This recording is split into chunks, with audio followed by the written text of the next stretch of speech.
स्वामी विवेकानंद की जय। भारत माता की जय। पूजनीय शुकदास महाराज की जय। बंशी विभूषित कर नवनीरदाभात पीतांबरात अरुणबिंब फलाधरोष्टात पूर्णेन्दु सुंदर मुखात अरविंद नेत्रात कृष्णात परम किमपि तत्त्वमहं न जाने। रामाय रामभद्राय रामचंद्राय वेधसे रघुनाथाय नाथाय सीताया पतये नमः। भक्ति भक्त भगवंत गुरु चतुर नाम वपुये तिनके पद वंदन किए नासत विघ्न अनेक नासत विघ्न अनेक। मंगल भवन अमंगल हरि उमा सहित जय जपत पुरारी।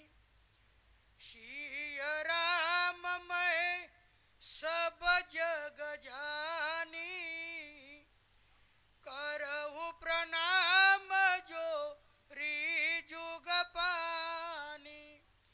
करहु प्रणाम जोरी जुग पानी। अद्वेष्टा सर्वभूतानां मैत्र करुण एव च निर्ममो निरहंकार समदुःख सुख क्षमी। संतुष्ट सततं योगी यतात्मा दृढ़ निश्चयः। मय्यर्पितमनो बुद्धिर् यो मद्भक्तः स मे प्रियः।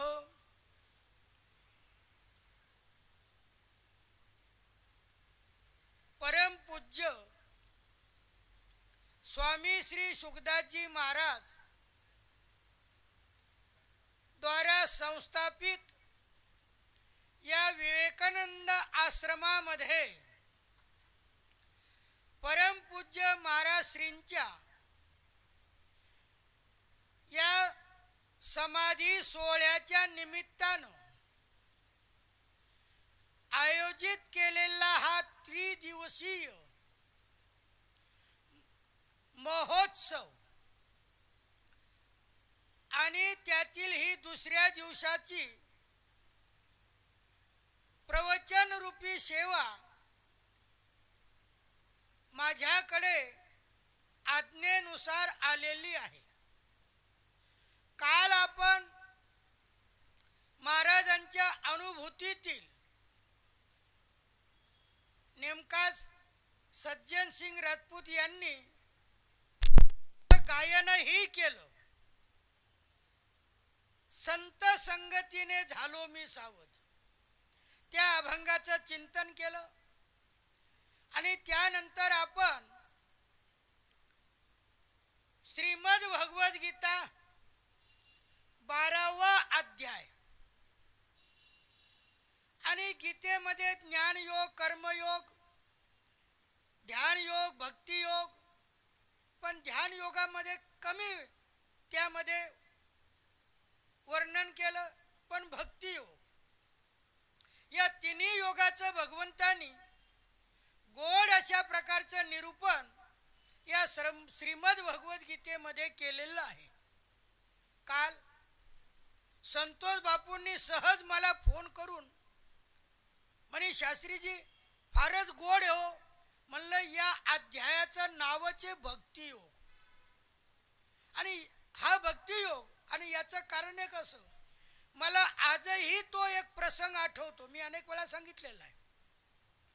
ज्यावेळी मोरारजी पंतप्रधान होते, नीलम संजीव रेड्डी राष्ट्रपती होते, त्यावेळेला त्यांनी स्वतः मोरारजी देसाईंनी स्वामी ज्यांची ही भगवद्गीता म्हणजे साधक संजुनी माझ्या पुढे आहे, त्या मोरारजी देसाईंनी गांधी शांती प्रतिष्ठान दिल्ली तेथे स्वतःसाठी सत्संग घेतला होता.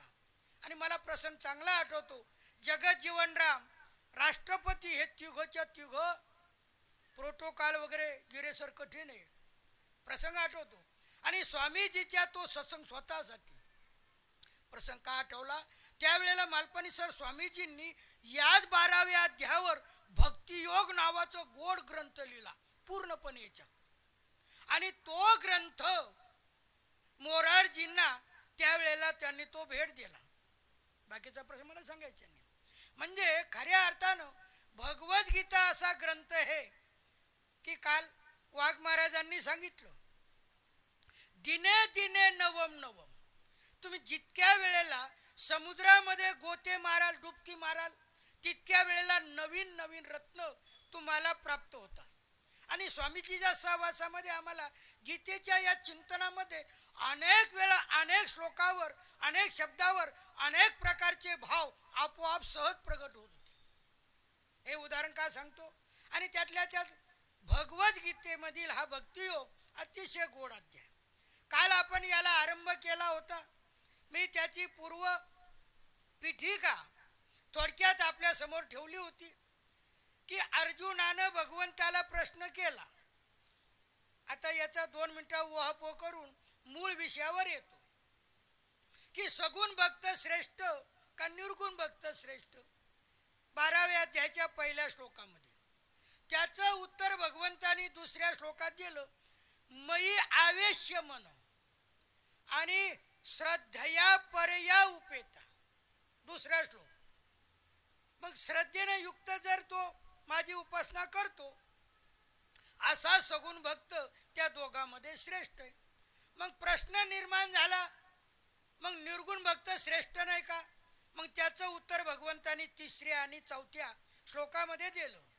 कसं की ते मामेव प्राप्नुवंती, ते मला प्राप्त होता. अर्जुना, कोणते? सर्व भूत हिते रता, सर्व प्राणी मात्राच्या हितामध्ये मग्न हो ते मला प्राप्त होता. आणि इकडं दुसऱ्या श्लोकात सांगितलं सगुण भक्त श्रेष्ठ, निर्गुण भक्त मला प्राप्त होता. त्याचं कारणही मी काल उहापोह केलं होतं की निर्गुण भक्त भगवंताच्या एका अंगाची उपासना करतो. की जसं 7व्या अध्यायाचा 29 आणि 30वा श्लोक मी काल म्हणालो होतो की जरा मरण मोक्षाय मामाश्रित्य यतन्ति ते तद्ब्रह्म तद्विदुक. बर का, खऱ्या अर्थानं ते त्या ब्रह्माला, अध्यात्माला, कर्माला. आणि 30वा श्लोक साधिभूतादिदैवं मां साधियज्ञं च ये विदुः प्रयाण काले पिच मां ते विदुर्युक्त चेतस. हे उहापोह का करतो की ब्रह्म जीव कर्म हे भगवंताचंच अंग आहे.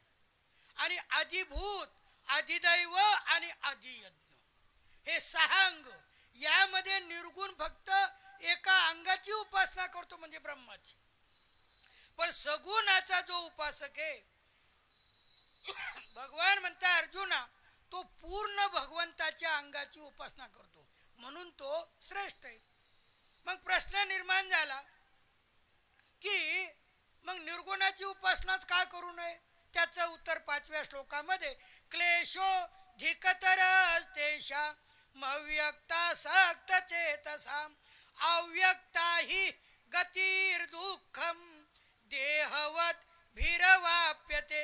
बर का, खऱ्या अर्थानं भगवंताने सांगितलं अर्जुना, अव्यक्ता गतीर. अव्यक्त म्हणजे निर्गुण निराकारामध्ये अव्यक्त असलेल्या त्याची उपासना करणं अवघड आहे. काय अवघड आहे म्हणे? देहवत भी. कारण कितीही मोठा विद्वान झाला, कितीही मोठा वेदांती झाला, तर त्याची देहाची आसक्ती सुटत नाही.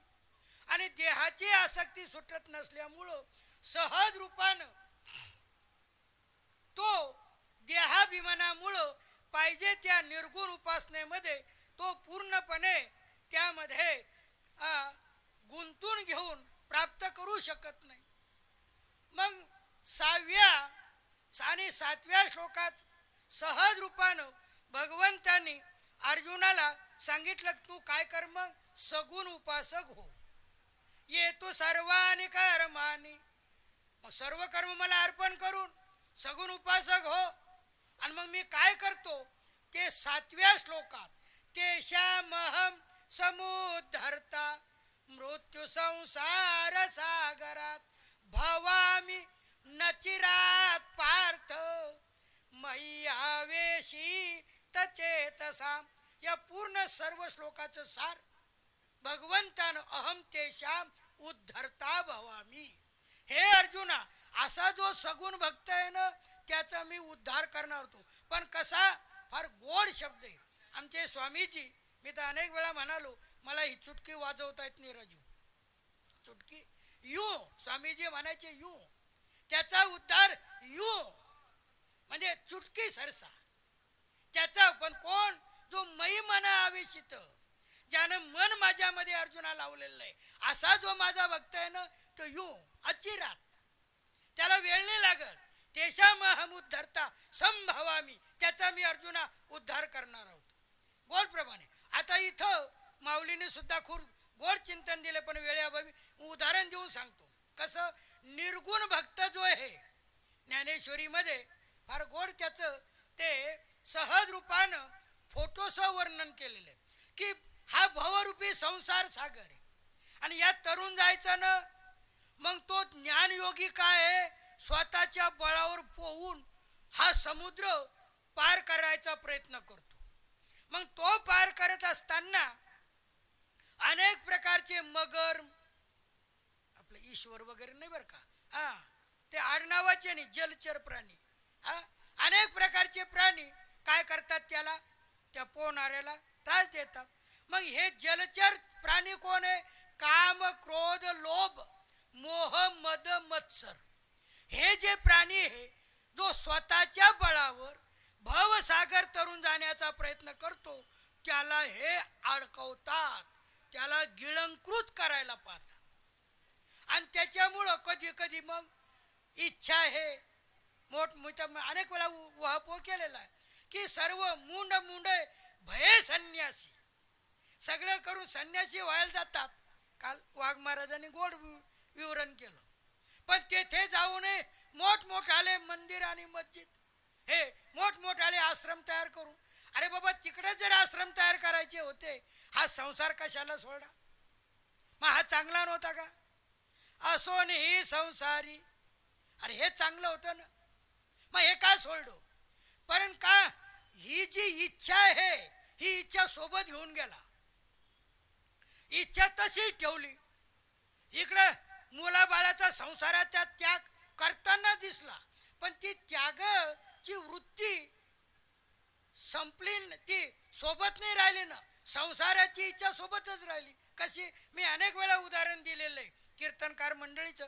कारण मी तसा महाराज वगैरे काही नाही, गुरुजी आहे फक्त, बरं का. उदाहरण काय सांगतो की 2 बेडूक त्यांची मित्रता झाली. मग एक विहिरीतला बेडूक समुद्राच्या बेडकाच्या घरी गेला, समुद्राकडं, आणि गेल्यानंतर त्यानं ते पाणी चाखलं. असं ते त्याला खरट लागलं, बरं का, खरट लागलं. ते म्हणतं काय पाणी खरट आहे आहे, काय यानं काय ताण जाणार आहे का? तर तो विहिरीतला बेडूक म्हणतो, आमच्या तिकडे ये ना, पाय गोड पाणी आमच्या विहिरीचं आणि किती चांगलं पाणी, येऊन पहा. आता ते आलं कुठं? या विहिरीतल्या बेडुकाच्या घरी आलं आणि आल्यानंतर जेव्हा जायला लागलं तो म्हणतो आहे का नाही गोड पाणी. ते खोटं बोलतो तू, अरे आमच्या पाण्यासारखंच पाणी आहे. त्याचं कारण का? मग ते म्हणे असं कसं होईल. मग त्यानं विचारलं का रे बाबा कसं. मग तुझ्या तोंडात काय. अहो ते येताना आलं कथेमध्ये, त्या करताना सगळं घरबार त्याग केलं, पण संसाराची भोगाची इच्छा ती जी गुळणी आहे संसाराची, अहो तशी तोंडात घेऊन आलं खरट पाणी आणि म्हणतो काय खरं आमच्या पाण्यासारखंच तुझं पाणी. अरे तोंडातली गुळणी, तोंडातलं ते खरट पाणी, सांसारिक विषयाची ही खरट गुळणी जोपर्यंत जीव बाहेर टाकत नाही अमृताची गोडी, तोपर्यंत या जीवाला प्राप्त होत नाही. संसाराची आशा घेऊन गेला तिकडं आणि बसला मठ स्थापन करत शिष्य बनवत वगैरे सर्व सर्व. माफ करा, माझा तो उद्देश नाही मंदिर बनवू नये, मस्जिद हे मठ बनवू नये, परंतु जी ज्याच्यासाठी आपण कुठाने केले त्याचा काय उपयोग.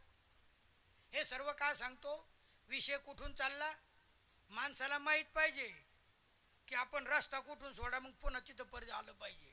नाही तर आमच्या प्रवचनकार कीर्तन करायचं बऱ्याच वेळा अभंग वेगळा असतो, प्रवचनाला घेतलेला श्लोक वेगळा असतो, दुसरीकडेच भटकत जातात. आपला चालला होता तो ज्ञानी स्वतःच्या बळावर पोहून जायला लागला, अडकला. पण भगवान म्हणतात तेषामहम समुद्धरता, त्याचा मी उद्धार करणारा. आणि हा ज्ञानी स्वतःचा उद्धार करणारा. कसं की जसं पाण्यातून नदी पार करायची, लहान मूल जवळ असलं नाही का, मग लहान मूल जवळ जर असलं आपण काय करतो, त्याला खांद्यावर घेतो आणि अनायास ते पलीकडं जातो. आता पलीकडे गेल्यावर ते पाण्यानं ओलं झालं, त्याला काही त्रास झाला, अहो किती सरळ. किंवा दुसरा दृष्टांत द्यायचा म्हणलं, गेरे सर आणखीन एक गोड माऊलीचाच. कोणता? की मांजर आपल्या पिलाला तोंडात घेऊन बाजूला जाते. मग मांजरीचं पिल्लू होणं म्हणजे भक्त होणं. आणि वानराचं पिल्लू त्याला स्वतः त्या आईला धरावं लागतं. म्हणजे त्यानं का सोडलं की रामकृष्ण हरी. मग इथं काय आहे, स्वतःचं कर्तृत्व आहे निर्गुणामध्ये आणि सगुणामध्ये समर्पण भाव आहे. आणि भगवंतानी मग मुद्दाम 6व्या-7व्या श्लोकामध्ये सांगितलं, तू काय हो अर्जुना, सगुणाचा उपासक हो. आणि सगुणाचा उपासक झाला सहज रूपानं, मग हे सर्व वर्णन करताना तू सगुण उपासक हो. आता सगुणाचा उपासक होण्यासाठी भगवंतानी, सुरळकर गुरुजी खऱ्या अर्थानं एवढं हे 12वा अध्याय गोड आहे पहा, की 4 प्रकारचे साधनं सांगितले भगवंतानी. कोणाला? अर्जुनाला. 8वा, 9वा, 10वा, 11वा. मी थोडक्यात ही 20 श्लोकाचं निरूपण घेणार आहे, पण हे गोड असल्यामुळे थोडं थोडं सांगतो. पूर्ण सांगायला मला येतं नाही म्हणा, पण कधी कधी काय असतं, हा काय ज्ञान आहे काय, फक्त म्हणायचं असं. लोकांना वाटतं महाराजाला किती ज्ञान आहे बाप्पा, किती ज्ञान, हे फक्त भपका दाखवायचा असतो बरं का. पण तसं खरंच मला काही, पण एक गोड आहे. गीता पुढे आली का नाही आपोआप, मी काल म्हणालो आपोआप ते चिंतन स्वामीजीच्या डोळ्या पुढे येतं. आणि मग 7व्या श्लोकापर्यंत आलो आपण. 19 श्लोक आहे. आता 8वा, 9वा, 10वा आणि 11वा या 4 श्लोकामध्ये भगवंतानी अर्जुनाला सगुणाच उपासक हो का नाही, मग सगुणाची उपासना कशी करायची. उपासक हो म्हणता देवा तुम्ही, मग ती उपासना कशी करायची, अहो हेही सांगा ना. अहो तिथे जायचं म्हणता, पण कशानं, ती साधनं कोणती. मग भगवंतानी 8व्या श्लोकामध्ये सहज रूपानं 4 प्रकारचे, हे 4 म्हणजे वेगवेगळ्या याच्यामध्ये आसनं सांगताना सहज रूपानं भगवंतानी 8व्या श्लोकामध्ये वर्णन करताना सांगितलं, अर्जुना सहज की समर्पण योग. काय पहिलं साधन काय झालं, समर्पण. मग समर्पण केलं म्हणजे काय, 8वा श्लोक, मय्येव मना धत्स्व मयि बुद्धी निवेशव, पूर्ण वापर करणे. मयि मना धत्स्व, अर्जुना माझ्यामध्ये मन लाव. आता किती सोपं आहे, मन माझ्यामध्ये लाव. म्हणजे मन दुसरीकडे ठेवायचं का नाही, मनाला तेथे गुंतवायचं. कारण सगळ्या या जन्म मृत्यूच्या या सगळ्या चक्राला कारणीभूत कोण आहे, मन आहे.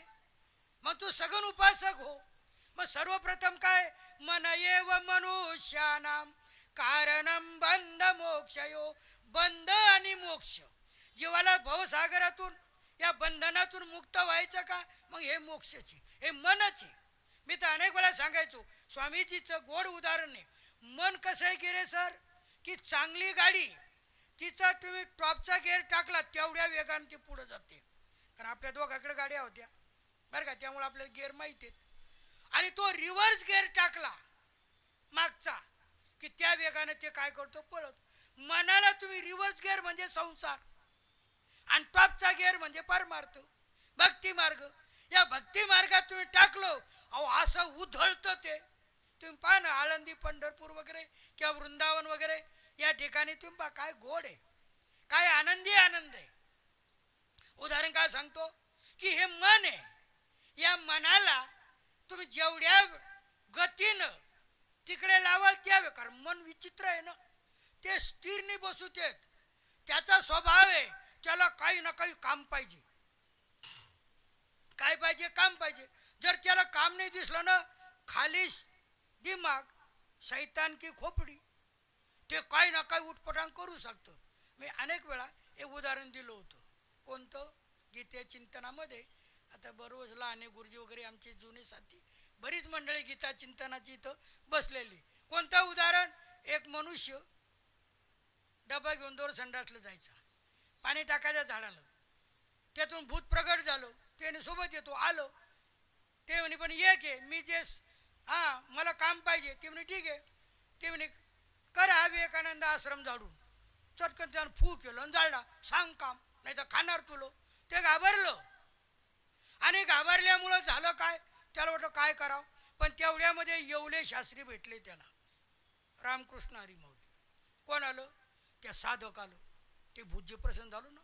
मग ते येवले शास्त्रीजीकडे गेलं आणि म्हणू लागलं, बाबा अहो काय हातानं अवदासानी वाली, ते संडाचं पाणी टाकायचं त्यात भूत प्रकट झालं. ते म्हणतोय सांग काम.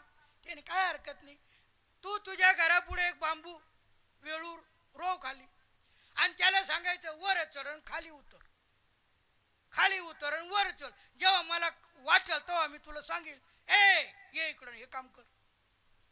उदाहरण कशामुळे दिलं माऊली, हे मन असं विचित्र आहे. मग काय कर तू, या मनाला खऱ्या अर्थानं काय कर, या माझ्यामध्ये गुंतव. आणि म्हणून जे भगवंतांनी जे सगुण उपासना करण्यासाठी 4 साधनं सांगितली, त्यातलं 8व्या श्लोकातील पहिलं साधन आहे समर्पण योग. मय्येव मन आधस्व मयी बुद्धी निवेशय. मनाला माझ्यामध्ये गुंतव अर्जुना, बुद्धीला माझ्यामध्ये गुंतव. एक साधन सांगितलं, कारण मी तुम्हाला सांगितलं मी धावतं फक्त हे करून माझ्या मूळ विषयाकडे येणार आहे. त्यानंतर 9वा जो श्लोक आहे, जसं लहान मुलाला आपण म्हणतो का नाही, अरे बाबा हे पाहिजे का, तो नाही, त्या डब्यातलं उतरून द्या. बरं ती आई तेव डबा उतरती. भगवान पहिला डबा उतरला त्या याच्यावाला, मग हे खातो का नाही, हे नाही तुला आवडत का, मग दुसरं पदार्थ देतो. मग तो कोणता, 9व्या श्लोकामध्ये. आणि तो सांगितला मग अभ्यास योग. तो काय सांगितला, सगुण उपासनेसाठी अभ्यास योग सांगितला. आणि मग अथ चित्तम समाधातुम, भगवंतानी सांगितलं 8व्या श्लोकात सांगितलं, अर्जुना मनाला माझ्यात गुंतव, बुद्धीला माझ्यात गुंतव, म्हणजे समर्पण सांगितलं. पण तुला समर्पण जमत नाही का, मग तुला दुसरा उपाय सांगतो. कोणता, अथ जर तर, जर तुला येतच अपि अशक्त अशी, मनाला अर्जुना तू माझ्यामध्ये गुंतवण्यात जर असमर्थ असेल तर दुसरा उपाय सांगतो ना. कोणता, अथ चित्तम समाधातुम न शक्नोषि मयि स्थिरम अभ्यास योगेन ततो. खालची ओळ 9व्या श्लोकाची. मग भगवान म्हणता अर्जुना त्याच्यासाठी सोपा उपाय कोणता आहे, अभ्यास. हे मन आहे का नाही. मी तुम्हाला काय सांगितलं की सहज रूपाने गीतेमध्ये तुम्ही जेवढं पाहिलं, चंचलम हिमना कृष्ण प्रमाथी बलवदृढम तस्याहम निग्रहम म्हणणे वायोरीव सुदुष्कुरम. तिथेही अर्जुनानं भगवंताला प्रश्न केला, हे देवा मन चंचल आहे, याचा निग्रह करणं कठीण आहे. आणि त्यावर भगवंतांनी दिलेलं उत्तर आहे ते भगवान म्हणतात असंशयम महाबाहो. हे महाबाहो, तू जे म्हणतो ते अगदी बरोबर आहे. या मनाला ताब्यात ठेवणं सोपं नाही, पण त्याच्यासाठी अभ्यास जर केला मनाला पुन्हा पुन्हा पुन्हा पुन्हा, तर निश्चित मन ते ताब्यात होतं. मग सगुण उपासना करण्याचं भगवंतांनी दुसरं साधन सांगितलं. कोणतं? ते म्हणजे अभ्यास योग. पहिलं साधन सांगितलं समर्पण योग 8व्या श्लोकात. 9व्या श्लोकात सांगितलं मग समर्पण जमत नसल, मन माझ्यामध्ये लावायला जमत नसल, मग अभ्यास कर.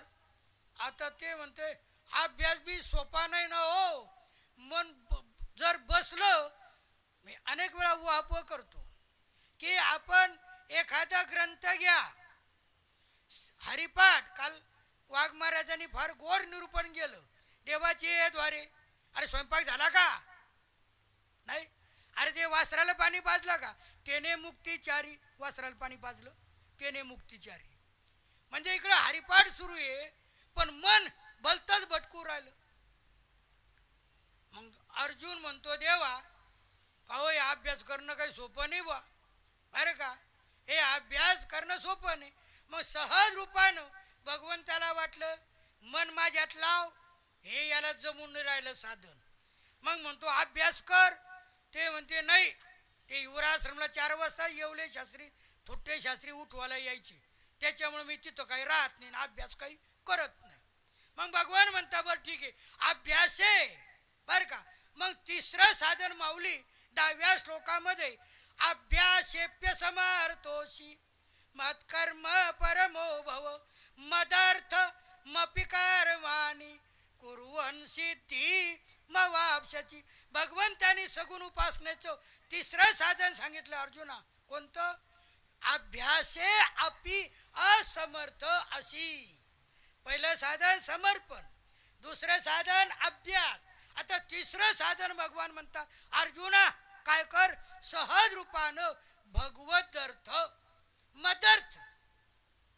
जे जे काही कर्म करतो का रे, भगवद्गीता 9वा अध्याय हे असं वाढत चालतं.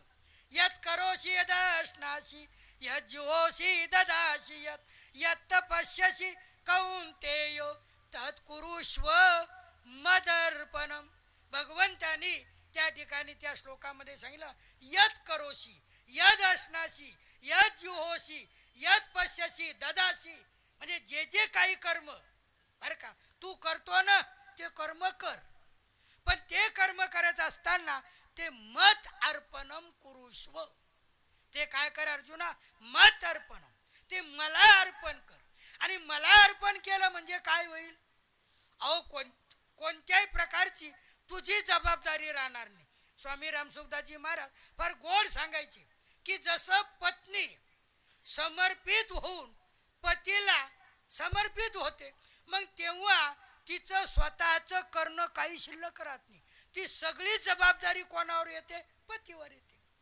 आणि मग भगवान म्हणतात तू जे जे कर्म करतो ना, चांगलं हो वाईट हो, ते काय कर? मला अर्पण कर. मी अनेक वेळा उदाहरण दिलेलं आहे की चुलीवर दूध ठेवलेलं खाली गेलं, पडलं, ते उफाणलं ते आणि खाली पडलं. आता ते गेलं का नाही त्या पातेल्यातलं दूध खाली. मग आता कृष्णार्पण म्हणायला काही पैसे लागतात का? बरं ते म्हणण्यामध्ये काही अडचण आहे का?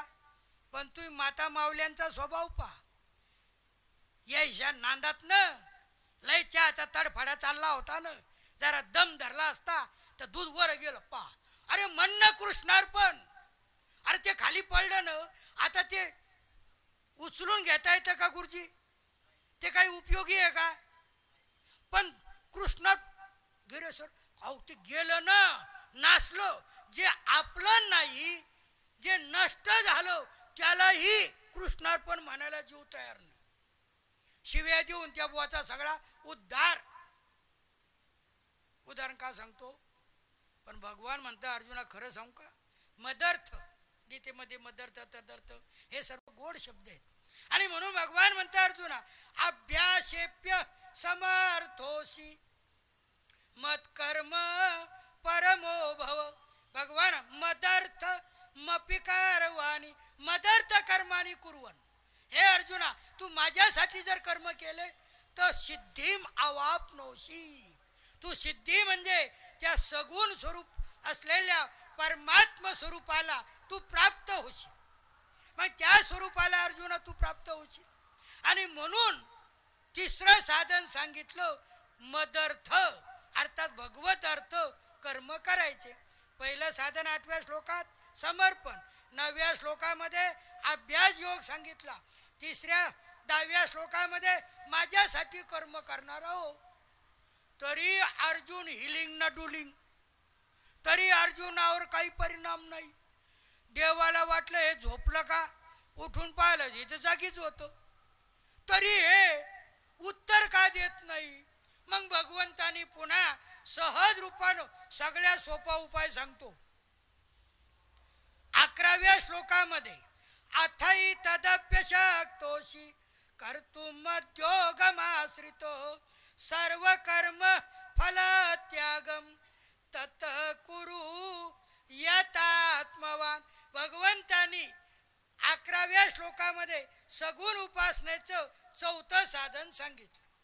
आणि 4थं साधन काय सांगितलं, सर्व कर्म फल त्याग तत कुरु यतात्मवान. मग सर्व प्रकारच्या कर्म फळाचा त्याग. माझ्यासाठी कर्म करायला तुला सांगितलं, तुला ते जमत नाही ना, मग ते कर्म कर. दुसऱ्या अध्यायामध्ये सुद्धा भगवंतांनी अर्जुनाला 47व्या श्लोकामध्ये, दुसऱ्या अध्यायात 72 श्लोक आहे, त्यातला 47वा श्लोक कर्मण्येवाधिकारस्ते मा फलेषु कदाचन. फलेषु कदाचन मा, कर्मणी येते अधिकार. अर्जुना कर्मामध्येच तुझा अधिकार आहे, फळामध्ये तुझा अधिकार नाही. मग तू कर्मणी फलेषु कदाचन मा. मग ते दुसऱ्या अध्यायाचं सार 12व्या अध्यायातील 11व्या श्लोकामध्ये भगवंतानी सांगितलं. सर्वात सोपं साधन सगुण उपासनेचं काय, सर्व कर्म फल त्याग. अर्जुना सर्व प्रकारच्या कर्मफळाचा तू काय कर, त्याग कर. हे सर्वात सोपं साधन. आता अशा प्रकारे सहज रूपानं भगवंतानं सगुण उपासनेचं हे 4 साधनं सांगितले. आणि 4 साधनं सांगितले म्हणजे सगुण उपासक झाला का नाही.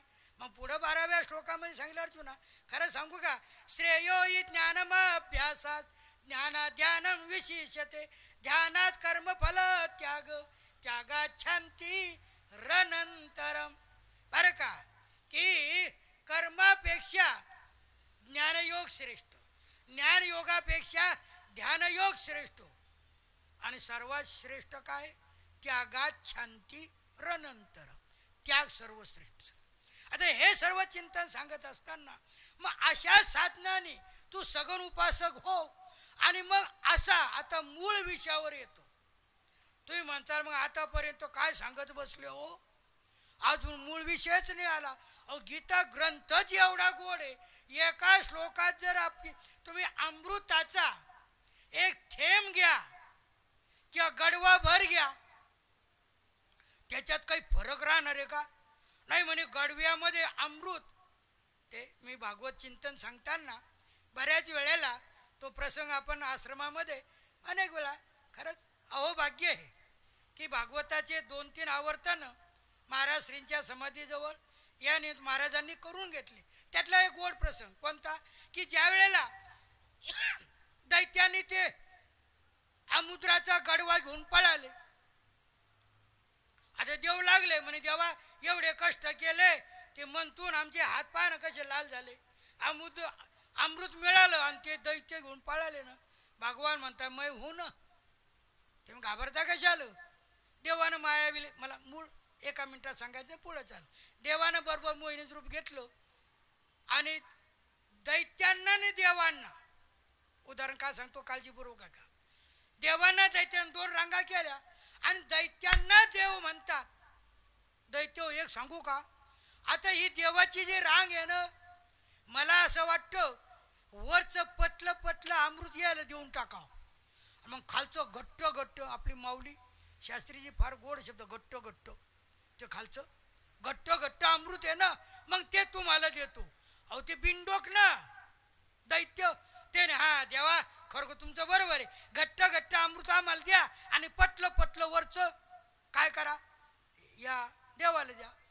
अहो भगवंताची माया ती दिलं ना, हे अमर झाले. आणि उदाहरण काय सांगितलं, अहो अमृत घट्ट काय आणि पटलं काय, अमृत आहे ना ते, त्याच्यात काही फरक राहील का? त्याच्यामध्ये जसा कोणताच फरक नाही. त्या थेंबापासून गाडव्याच्या शेवटच्या टोकापर्यंत तुम्ही जर पाहिलं अमृत अमृतच आहे सहज रूपानं. आणि हे सर्व भाव काय सांगतो की या रूपप्रमाणे भगवंताने त्यागात शांती सर्वश्रेष्ठ.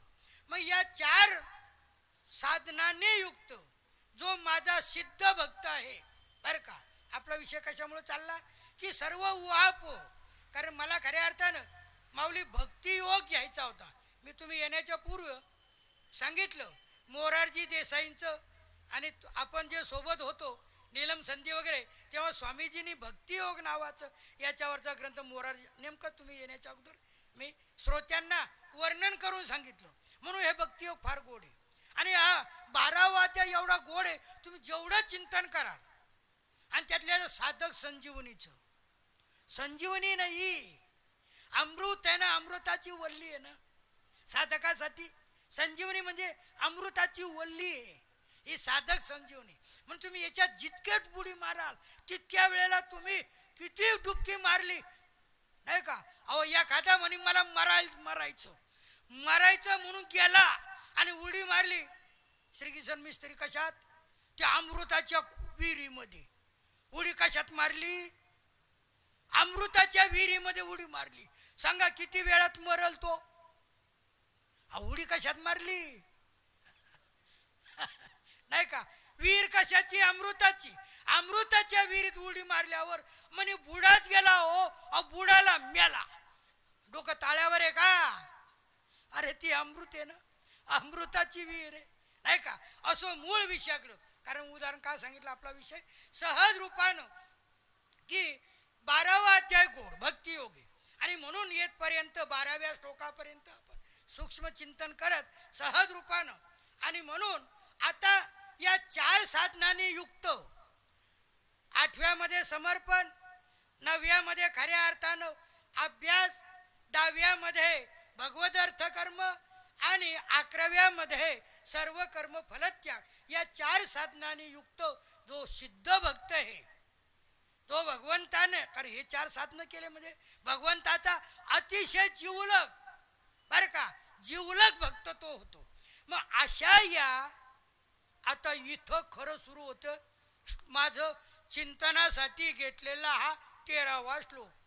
तुम्ही म्हणाल असे महाराज पुन्हा बोलवायचेच नाही का, विचारलं काय सांगतात काय. पण ही पूर्व प्रस्तापना आपल्या लक्षात जोपर्यंत आणू देत नाही तोपर्यंत मूळ विषय काय चालला याच्यामध्ये गोडी निर्माण होत नाही ना. अनेक वेळा आम्ही मेहकरला ज्ञानेश्वरी पारायण घेतो, पण कसं घेतो, गीतेच्या श्लोकाची संता घेतो, त्या श्लोकाचा अर्थ सांगतो. कशा करता, श्लोकाचा अर्थ कळाला म्हणजे माऊलीच्या ओव्याचा अर्थ आपोआप साधकाच्या लक्षात येतो.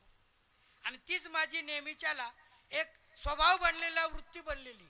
मूळ विषयावर यायचं त्याच्या अगोदरची प्रस्तावना ही श्रोत्यांच्या लक्षात आली पाहिजे, म्हणजे त्यांना आपण काय काय ऐकतो हे लक्षात येतं. असो मूळ विषयाकडं. मग अशा या सर्व साधनांनी युक्त जो भगवंताचा श्रेष्ठ भक्त आहे, मग भगवंतानी आता 13वा 14वा 15वा 16वा 17वा 18वा आणि 19 पहा किती श्लोक झाले ते. अशा या संपूर्ण बरं का 6 श्लोकामध्ये भगवंतानी जो माझा प्रियम भक्त आहे, जो सिद्ध साधक आहे, त्याचे 39 प्रकारचे लक्षणं सांगितली. किती लक्षणं? 13व्या श्लोकापासून 19व्या श्लोकापर्यंत खऱ्या अर्थानं सहज रूपानं 7, बरं का, 7 श्लोक. हां, ते माझं आता गणिताचा गुरुजी नाही, संस्कृतचा गुरुजी होतो बरं का. असो, तर या श्लोकामध्ये सहज रूपानं भगवंतानी काय केलं, त्या सिद्ध भक्त, त्या सिद्ध साधकाचे 39 प्रकारचे लक्षणं सांगितले. आता त्यातील 13वा आणि 14वा जो श्लोक आहे, याच्यामध्ये 12 लक्षणं भगवंतानी त्यामध्ये खऱ्या अर्थानं सांगितले.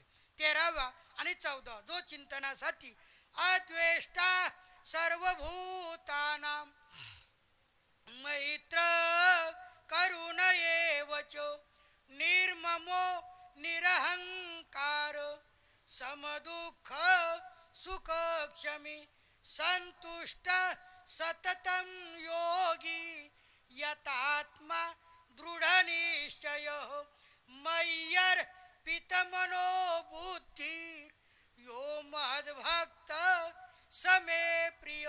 या 13व्या आणि 14व्या श्लोकात त्या 39 सिद्ध भक्ताचे लक्षण जे सांगितले, त्यापैकी या 13व्या आणि 14व्या श्लोकामध्ये 12 लक्षणं सांगितले. त्यातील आता त्या सिद्ध भक्ताचे यामध्ये जे 12 लक्षणं, त्यातील पहिलं लक्षण जे आहे अद्वेष्टा सर्वभूतानां, या एकावरच बोलत राव माऊली.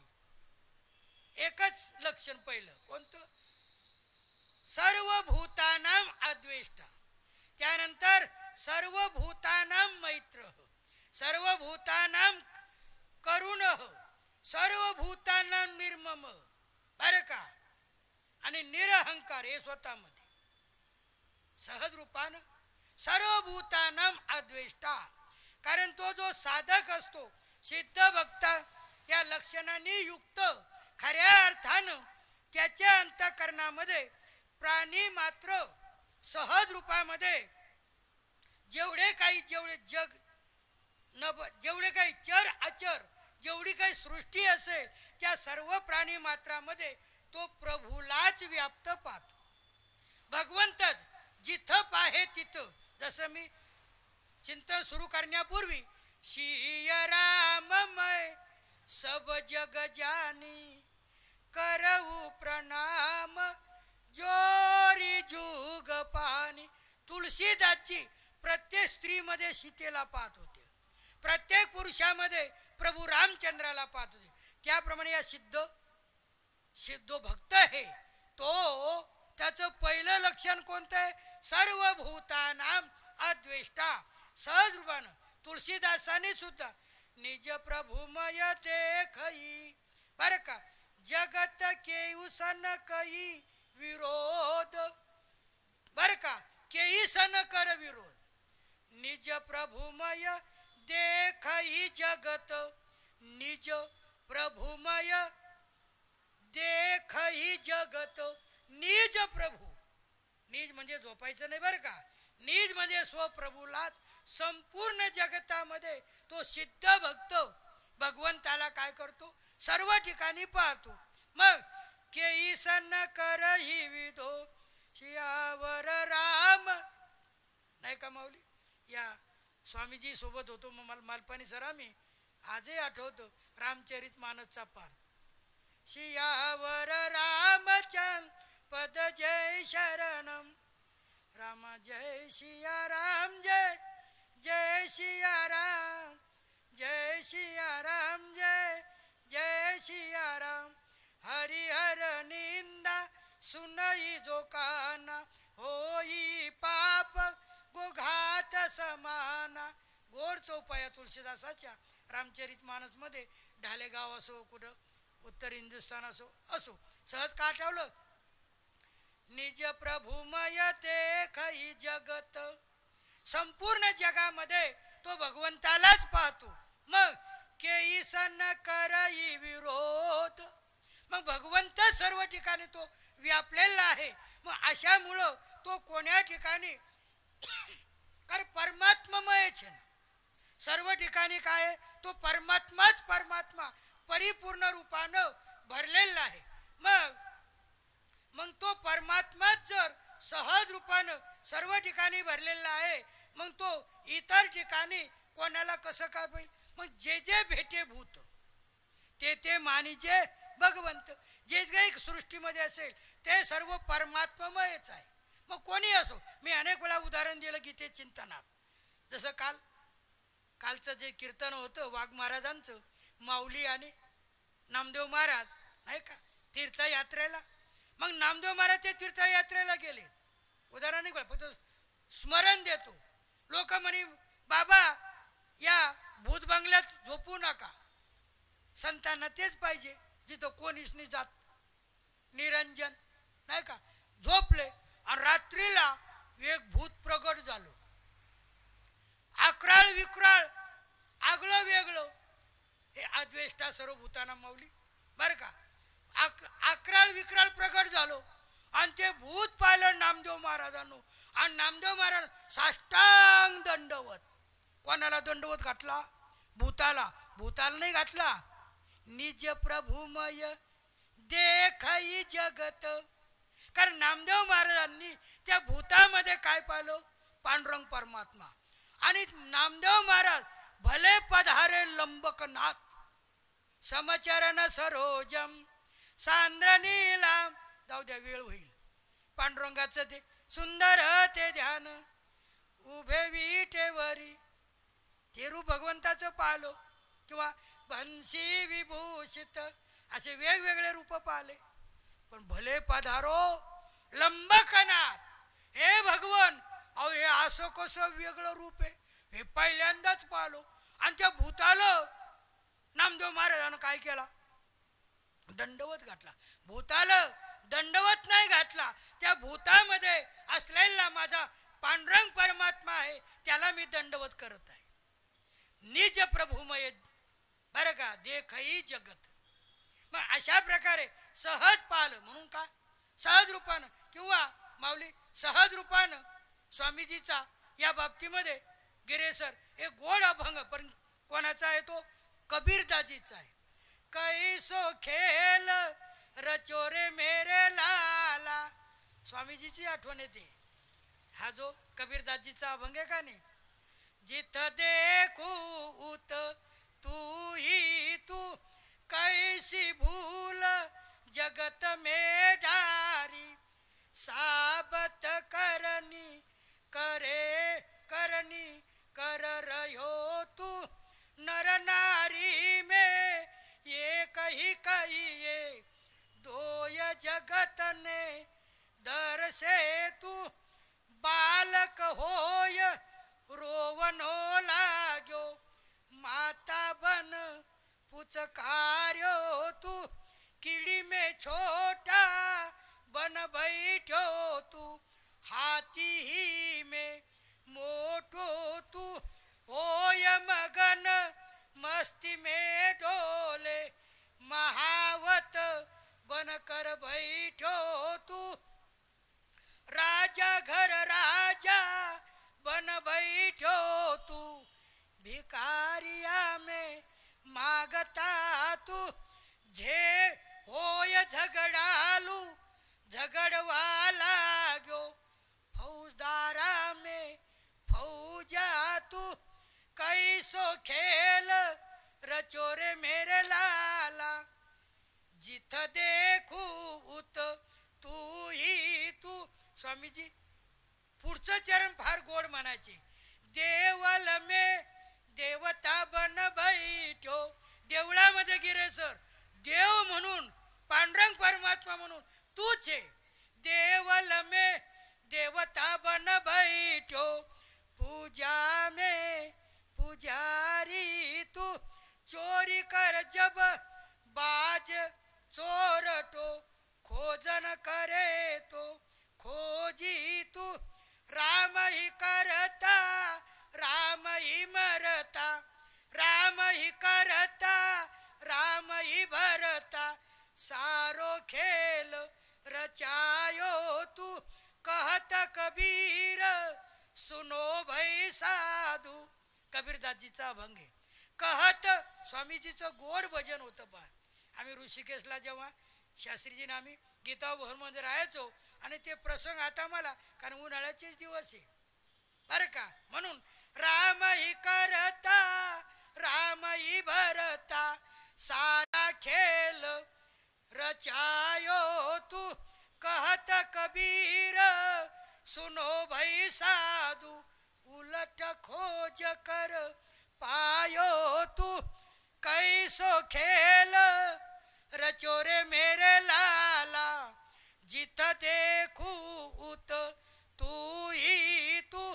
हा पूर्ण कशामुळे आपल्या समोर ठेवला एकच कारण, आणि ते सिद्ध भक्ताच्या 39 लक्षणापैकी 13व्या श्लोकामध्ये अद्वेष्टा सर्वभूतानाम सर्वभूतानाम अद्वेष्टा या एकाच सर्व याच्यावर अनेक वेळा बोलता येईल. मी उदाहरण मी गीतेच्या चिंतनामध्ये लहाने गुरुजी दिलं होतं. कोणतं? सहज एक माणूस कोणा काहीतरी दिलं म्हणून खायला लागला. तिकडे दुसरा माणूस आला, अरे यानं आपल्या घरचं चोरलो म्हणून त्याला बदललो. आणि बड्यानंतर तिसरा आला, तो अरे साधूला मारलं, त्यानं दवाखान्यात नेलो. आता दवाखान्यात नेलं, हे स्वामीजीचं उदाहरण आहे. मी जे जे सांगतो ना, माझ्या पदरचं सुरडकर गुरुजी यातलं काहीच नाही. हे सगळं स्वामी रामसुदाजीचंच चिंतन आहे. त्यांचा प्रत्येक शब्द हा त्यांचाच आहे. माझ्या पदर, कारण मला काहीच येत नाही, हे सर्व त्यांचंच आहे. त्यांचंच उदाहरण सांगतो. का सहज रूपानं दवाखान्यात गिरेसर भरती केलो. डॉक्टर आला, शुद्धीवर आला, तो साधू बाबा शुद्धीवर आला. आल्यानंतर तो बाबा हात दाखवा जरा, इंजेक्शन तो. आता इंजेक्शन देतो. पहिलं बदललो बरं का. तो डॉक्टर विचारत पडला, अहो म्हणे बाबा मी नाही मारणारा. तेवढ्यामध्ये एका साधकानं बरं का घी शक्कर दूध काजू बदाम, आपल्याला काय पैसे लागते माऊली, केसर गिसर भरपूर टाकून नाही का राजू, असा मस्त बघे लंबा लचक. तिकडं आम्ही ते रबडी घ्यायचो, मारवाडी राजस्थान मधली बरं का. मग रबडीचा ग्लास भरून आणला. तेवढ्यामध्ये एक मारतो, एकदा मारतो, एकदा दवाखान्यात भरती करतो, आणि आता रबडीचा ग्लास आणला का तो साधक तो रबडीचा ग्लास ठेवला बिचारा आणि तो पळू लागला. ओ बाबा मी मारणारा नाही. त्याला कुठं बसता पोलिसाच्या भानगडीत नाही का. आपत नसलेली बेजारी नाही, नसलेली डोकेदुखी आहे, आणि म्हणून सहज रूपानं त्यानं विचार करतो पळाला. उदाहरण का, अहो ज्यानं खायला दिलं तोही भगवंत, ज्यानं मारलं तोही भगवंत, ज्यानं दवाखान्यात आणलं बरं का, जो इंजेक्शन देतो डॉक्टर तोही भगवंत, आणि रबडीचा गिलास देणारा तोही भगवंत. कारण अद्वेष्टा सर्वभूतानाम. अरे का एका शब्दावर किती बोलायचं म्हणलं, अनेक उदाहरण गोडे. परंतु दुसरं जे लक्षण आहे मैत्र करुण येवच, भगवंताने तिसऱ्या हे 13व्या श्लोकामध्ये जे लक्षण सांगताना दुसरं लक्षण सांगितलं सर्वभूतानाम मैत्र. बरं का, संपूर्ण प्राणी मात्राचं मैत्र सर्वभूतानाम करून माऊली गोड चिंतन आहे. 14व्या अध्यायामध्ये गुरुजी त्या ज्ञानी म्हणजे गुणातीत पुरुष जो आहे, जसं 14व्या अध्यायाचा 21वा श्लोक, कैर्लिंग स्त्री गुणा नेता नतितो भवती प्रभो किमाचार कथम चेताव स्त्रीन गुणा नती वर्तते. तो गुणातीत पुरुष, त्याचे लक्षण कोणते, हे 21व्या श्लोकात 14व्या अध्यायाच्या अर्जुनानं भगवंताला प्रश्न केला. त्याचं उत्तर भगवंतानी 23, 22, 23, 24, 25 त्यातला 22वा श्लोक गिरे सर, प्रकाशंच प्रवृत्तींच मोहमेव च पांडव. जाऊ द्या, पुन्हा भगवद्गीता सुरू होईल आणि हे म्हणतील का हो तुम्हाला पुढच्यांना आणखीन संगीत वगैरे आहे का नाही. असो, मूळ विषय. मग तिथे गुणातीताचे सुरकर गुरुजी लक्षणं भगवंतांनी सांगितली. पण उदाहरण काय सांगितलं, गुणातीताचे लक्षणं सांगताना त्याच्यामध्ये मैत्र मालपानी सर आणि करुण हे कधीच येत नाही गुणातीत मध्ये. कारण तो कसा म्हणजे शुष्क असतो आणि साधक हा बरं का गुलाबजामून सारखा रसपूर्ण असतो. डायबिटीस आहे, खायला नाही पण बोलायला चालतं ना राजू. अहो रसगुल्ला खाता येत नाही पण बोलायला काय हरकत आहे माऊली. आणि कधी कधी सुद्धा खातो बी. जाऊ द्या, उदाहरण काय म्हणतो, रसगुल्ला जसा रसानं ओतप्रोते त्याप्रमाणे सगुण भक्त भक्तीने ती रसमलाई त्यानं ओतप्रोते. म्हणून सगुणाच्या लक्षणामध्ये मैत्र आणि करुण हे दोन गोड शब्द आहे. ते गुणातीत पुरुषामध्ये नाही येऊ शकत, कारण निर्गुण कसा आहे, शुष्क आहे. आणि म्हणून सर्व भूतानां मैत्र हो, सर्व भूतानां करुण. कारण सहज रूपानं, कारण गीतेमध्ये सुद्धा 5व्या अध्यायातील 29वा श्लोक सुहृद सर्व भूतानां, तिथे भगवान काय म्हणतात, हे अर्जुना सर्व भूतानां अहं सुहृदो, सर्व प्राणी मात्राचा मी मित्र आहे. रामचरित मानस मध्ये कबहू करी करुणा नर देही देत बिनु हे तू सनेही.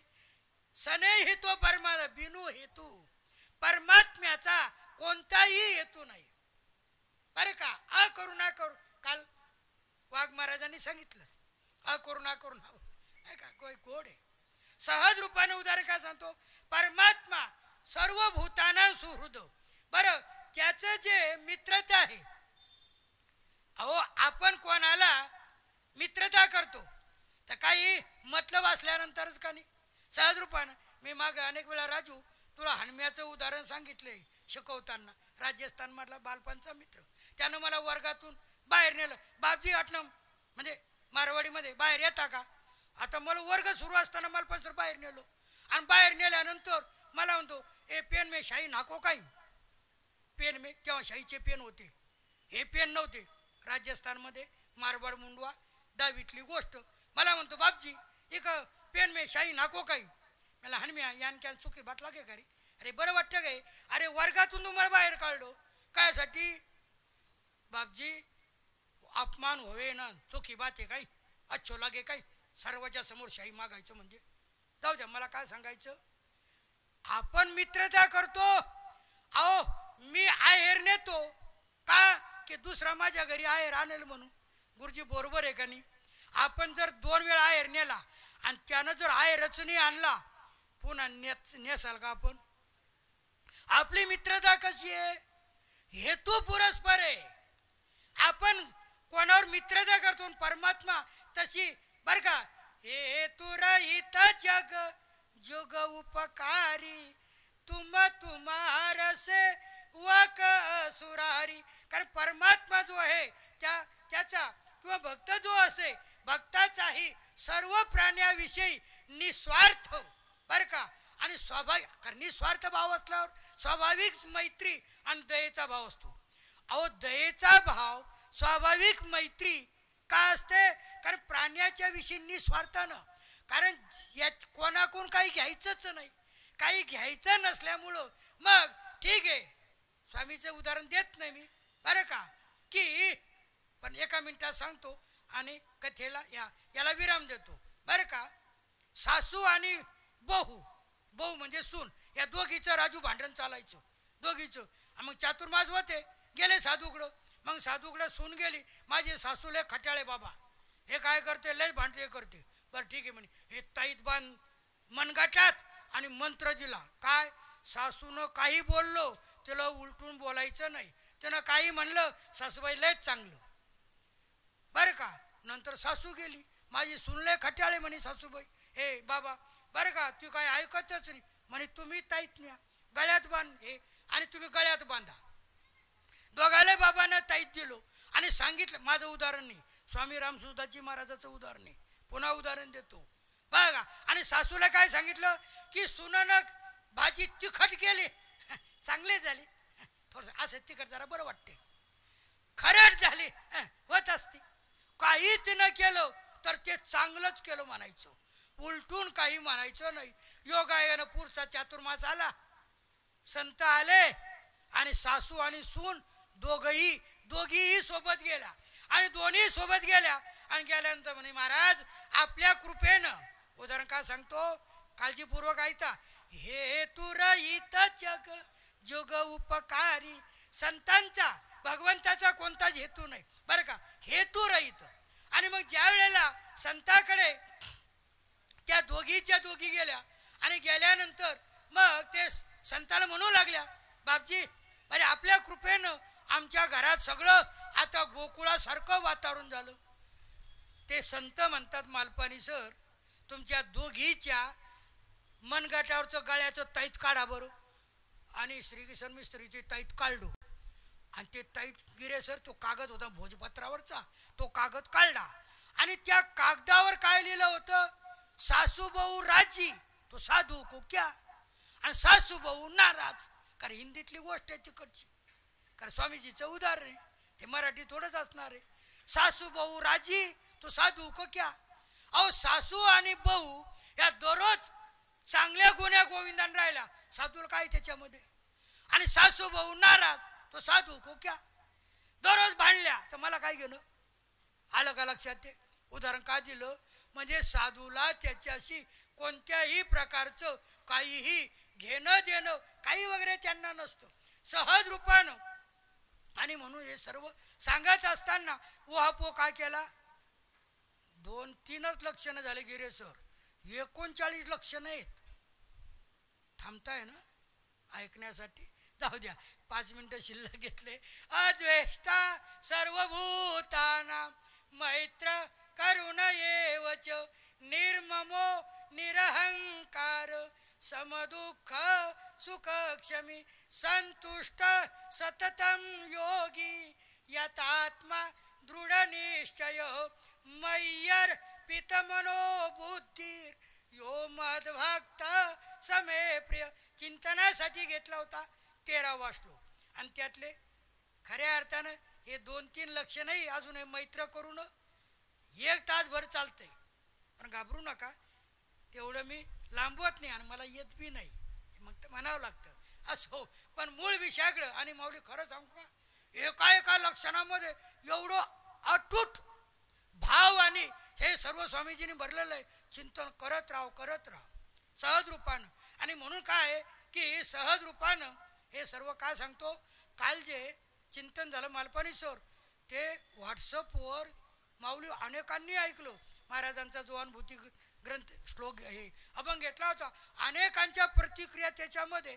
आणि मग मनात भाव आला की आज फक्त काय गीतेचंच एक सहरूपानं, काल अनुभूतीचं चिंतन, आज गीतेचं चिंतन, म्हणून सहज रूपानं आज. आणि आता मनात भाव होता पण वेळ संपल्यामुळं मी इथेच वाणीला पूर्ण विराम देतो. पुंडलिक वरदा हरी विठ्ठल श्री ज्ञानदेव तुका पंढरीनाथ भगवंत